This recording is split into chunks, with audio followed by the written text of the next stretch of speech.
borrow money for a one-year period, they have to pay about 22% interest Aaron, the rate. president is walking out now to the podium, so let me interrupt you and let's listen to President Biden, his latest thoughts on Ukraine. Well, good afternoon. Yesterday, Vladimir Putin recognized two regions of Ukraine as independent states. And he bizarrely asserted that these regions are no longer part of Ukraine and their sovereign territory. To put it simply, Russia just announced that it is carving out a big chunk of Ukraine. Last night, Putin authorized Russian forces to deploy into these regions. Today, he asserted that these regions are actually extend deeper than the two areas he recognized, claiming large areas currently under the jurisdiction of the Ukrainian government.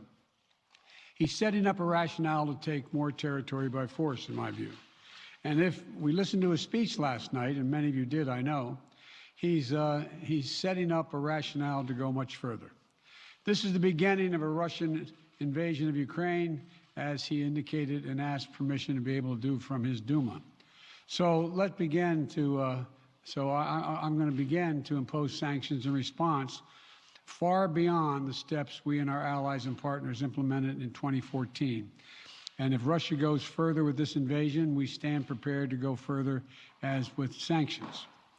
Who in the Lord's name does Putin think gives him the right to declare new so-called countries on territory that belong to his neighbors?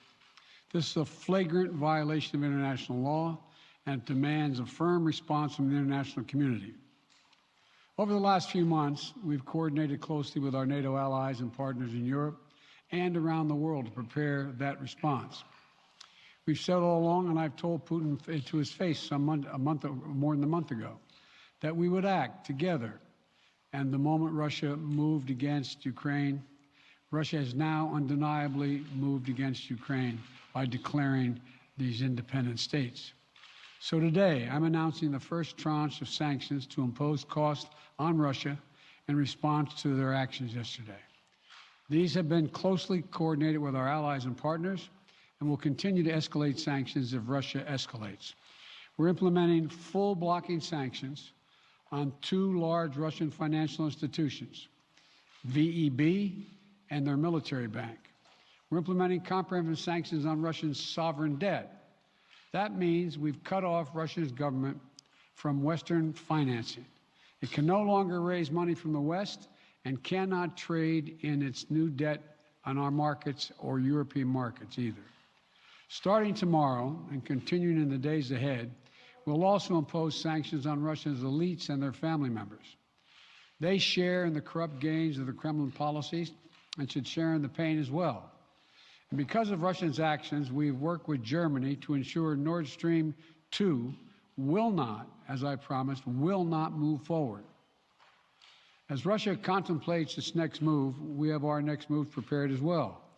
Russia will pay an even steeper price if it continues its aggression, including additional sanctions. The United States will continue to provide defensive assistance to Ukraine in the meantime, and will continue to reinforce and reassure our NATO allies. Today, in response to Russia's admission that it will not withdraw its forces from Belarus, I have authorized additional movements of U.S. forces and equipment already stationed in Europe to strengthen our Baltic allies, Estonia, Latvia, and Lithuania. Let me be clear, these are totally defensive moves on our part. We have no intention of fighting Russia. We want to send an unmistakable message, though, that the United States, together with our allies, will defend every inch of NATO territory and abide by the commitments we made to NATO. We still believe that Russia is poised to go much further in launching a massive military attack against Ukraine. Hope I'm wrong about that. Hope we're wrong about that. But Russia has only escalated its threat against the rest of Ukrainian territory, including major cities and including the capital city of Kyiv. There are still well over 150,000 Russian troops surrounding Ukraine. And as I said, Russian forces remain positioned in Belarus to attack Ukraine from the north, including warplanes and offensive missile systems. Russia's moved troops closer to Ukraine's border with Russia. Russia's naval vessels are maneuvering in the Black Sea to Ukraine's south, including amphibious assault ships, missile cruisers, and submarines. Russia's moved supplies of blood and medical equipment into position on their border. You don't need blood unless you plan on starting a war. Over the last few days, we've seen much of the playbook that Secretary Blinken laid out last week in the United Nations Security Council come to pass. A major increase in military provocations and false flag events along the line of contact in the Donbass. Dramatically staged, conveniently on-camera meeting of Putin's Security Council to grandstand for the Russian public. And now political provocation of recognizing sovereign Ukrainian territory as so-called independent republics in clear violation, again, of international law. President Putin has sought authorization from the Russian parliament to use military force outside of Russian territory. And this set the stage for further pretexts of further provocations by Russia to try to justify further military action. None of us should be fooled. None of us will be fooled. There is no justification. Further Russian assault in Ukraine remains a severe threat in the days ahead. And if Russia proceeds, it is Russia and Russia alone that bears the responsibility. As we respond, my administration is using every tool at our disposal to protect American businesses and consumers from rising prices at the pump.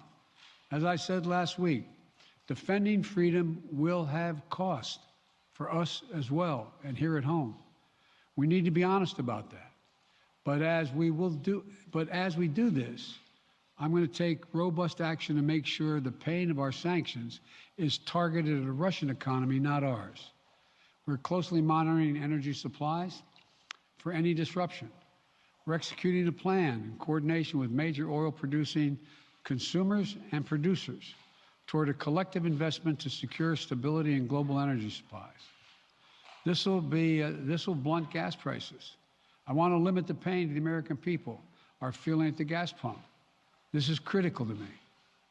In the last few days, I've been in constant contact with European leaders, including with Ukrainian President Zelensky. Vice President Harris met in person with the leaders in Germany over the weekend at the Munich conference, including President Zelensky.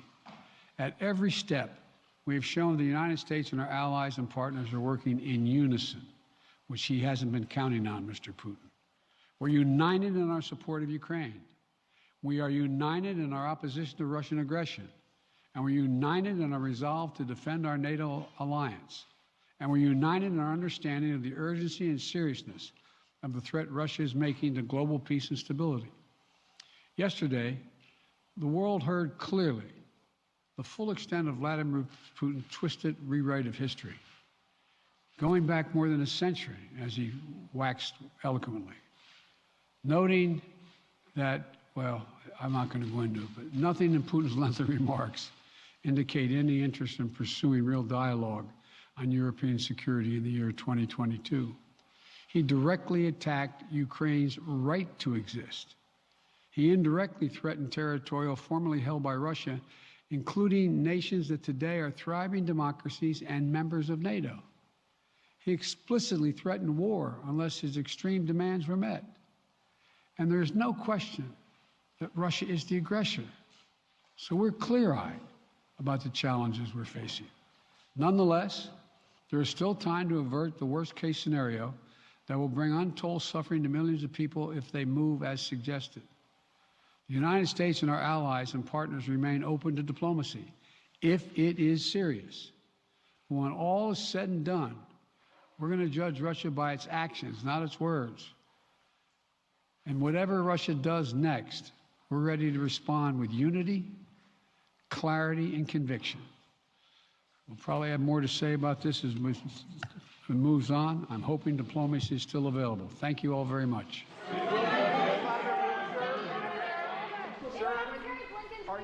Right, President Biden there announcing what he calls the first tranche of sanctions in response to Russia's actions there.